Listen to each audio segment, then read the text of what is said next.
HOWL by Ginsberg. I saw the best minds of my generation destroyed by madness, starving, hysterical, naked, dragging themselves through the Negro streets at dawn, looking for an angry fix. Angel-headed hipsters burning for the ancient, heavenly connection to the starry dynamo and the machinery of night. Who poverty and tatters and hollow-eyed and high sat up smoking in the supernatural darkness of cold water flats, floating across the top of cities contemplating jazz, who bared their brains to heaven under the L and saw Mohammedan angels staring on tenement roofs illuminated, who passed through universities with radiant cool eyes, hallucinating Arkansas and Blake Light tragedy among the scholars of war, who were expelled from the academies for crazy and publishing obscene odes on the windows of the skull, who cowered in unshaven rooms in underwear, burning their money in wastebaskets and listening to the terror through the wall,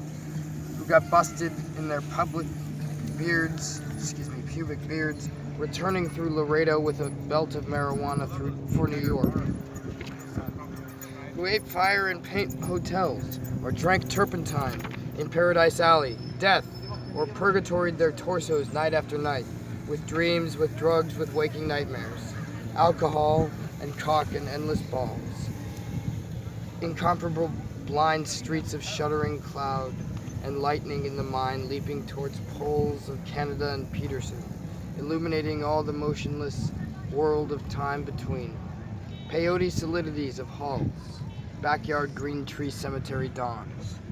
white wine drunkenness over the rooftops, storefront burrows of tea-head joyride, neon blinking traffic light, sun and moon tree vibrations in the roaring winter dusks of Brooklyn, ashcan rantings, and kind king light of mind,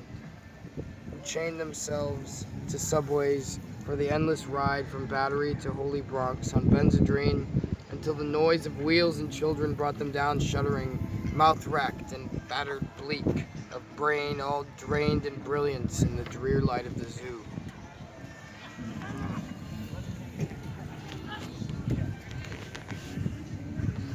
Who sank all night in submarine light of Bickfords, floated out and sat through the stale beer afternoon in desolate fugazis, listening to the crack of doom on the hydrogen jukebox,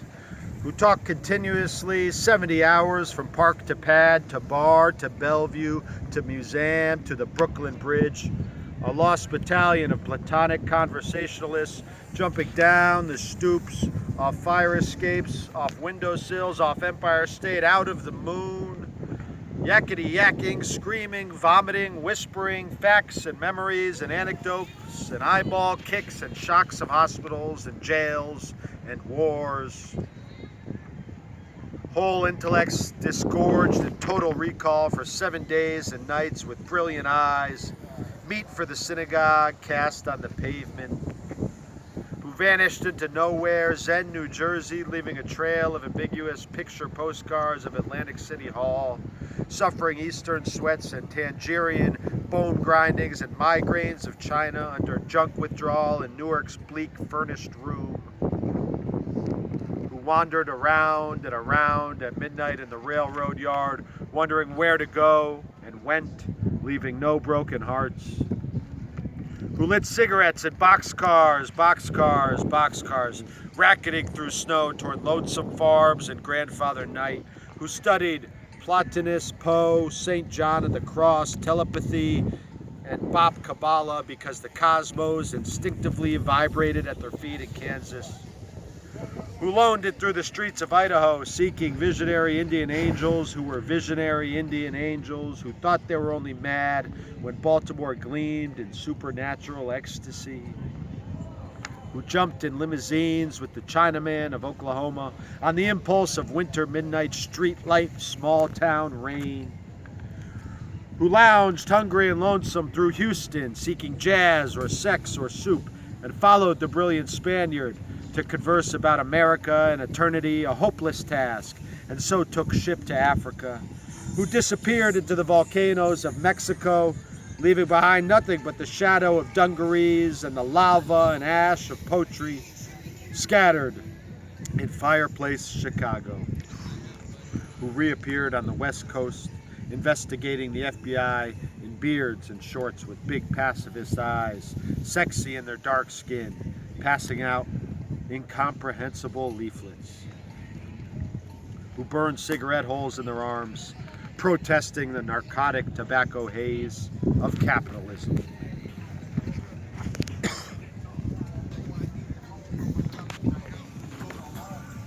Distributed super communist pamphlets in Union Square, weeping and undressing while the sirens of Los Alamos wailed them down, and wailed down Wall, and the Staten Island ferry also wailed, who broke down crying in white gymnasiums naked and trembling before the machinery of other skeletons, who hid detectives in the neck and shrieked with delight in police cars for committing no crime but their own wild cooking pederasty and intoxication, who howled on their knees in the subway and were dragged off the roof waving genitals and manuscripts, who let themselves be fucked in the ass by saintly motorcyclists and screamed with joy, who were blue and were blown by those human seraphim, those sailors, caresses of Atlantic and Caribbean love, who bailed in the morning, in the evenings, in rose gardens, in the grass of public parks and cemeteries, scattering their semen freely to whomever may come, who hiccuped endlessly trying to giggle, but wound up with a sob behind a partition in a Turkish bath when the blonde and naked angel came to pierce them with a sword,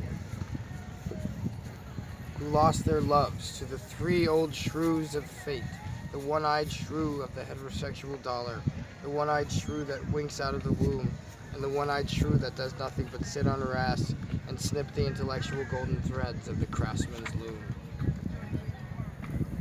Copulated ecstatic and insatiate with a bottle of beer, a sweetheart, a package of cigarettes, a candle, and fell off the bed,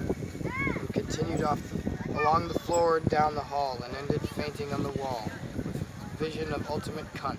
and come eluding the last jism of consciousness, who sweetened the snatches of a million girls trembling in the sunset and were red-eyed in the morning but prepared to sweeten the snatch of the sunrise, flashing buttocks under barns and naked in the lake, who went out whoring through Colorado in myriad stolen night cars, North Carolina, secret hero of these poems, Coxman and Adonis of Denver, joy to the memory of his innumerable lays of girls in empty lots and diner backyards, movie houses, rickety rows on mountaintops and caves with gaunt waitresses and familiar roadside lonely petticoat upliftings, and especially secret gas stations, solipsisms of Johns and hometown alleys too, who faded out in vast sordid movies, were shifted in dreams, woke out on a sudden Manhattan and picked themselves up out of basements, hung over with heartless Tokay and horrors of Third Avenue iron dreams, and stumbled to unemployment offices, who walked all night with their shoes full of blood on the snowbank docks waiting for a door in the East River to open into a room full of steam, heat, and opium, who created great suicidal dramas on the apartment cliff banks of the Hudson underneath the wartime blue floodlight of the moon, and their heads shall be crowned with laurel in oblivion.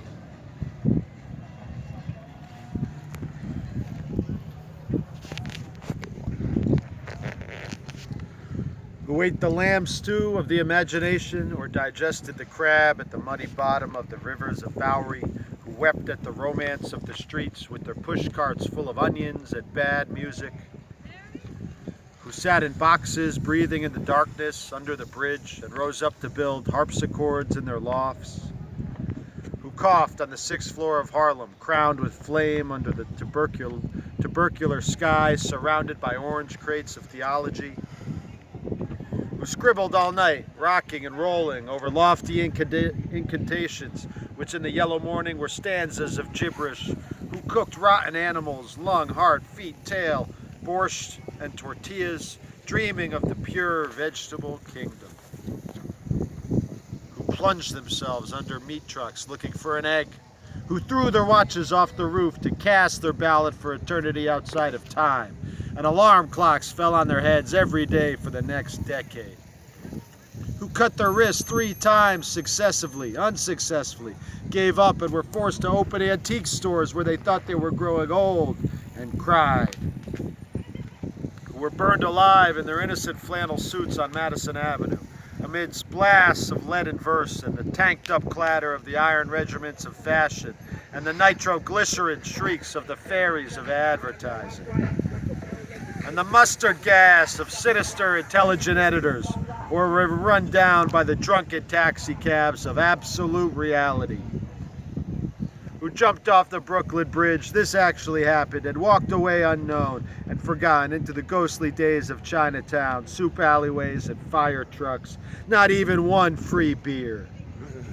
who sang out of their windows in despair, fell out of the subway window, jumped in the filthy Passaic, leaped on Negroes, cried all over the street, danced on broken wine glasses barefoot, smashed phonograph records of nostalgic European 1930s German jazz, finished the whiskey and threw up groaning into the bloody toilet, moans in their ears and the blast of colossal steam whistles, who barreled down the highways of the past, journeying to each other's hot rod, Golgotha, jail solitude watch, or Birmingham jazz incarnation, who drove cross country 72 hours to find out if I had a vision, or you had a vision, or he had a vision, to find out eternity, who journeyed to Denver, who died in Denver, who came back to Denver and waited in vain, who watched over Denver and brooded and loaned in Denver, and finally went away to find out the time, and now Denver is lonesome for her heroes, who fell on their knees in hopeless cathedrals, praying for each other's salvation and light and breasts, until the soul illuminated its hair for a second. Howl. Animated by Eric Drucker. Right on. This is a heater right here, folks. Page 111. Shouts to Ginsberg, a real legend. Shouts to the Beats, Venice West Cafe, an old school Beast hangout. Yeah, that's why they named that spot on Lincoln Venice West, I guess. Where's the real one? I think it was on the boardwalk. It was around here somewhere.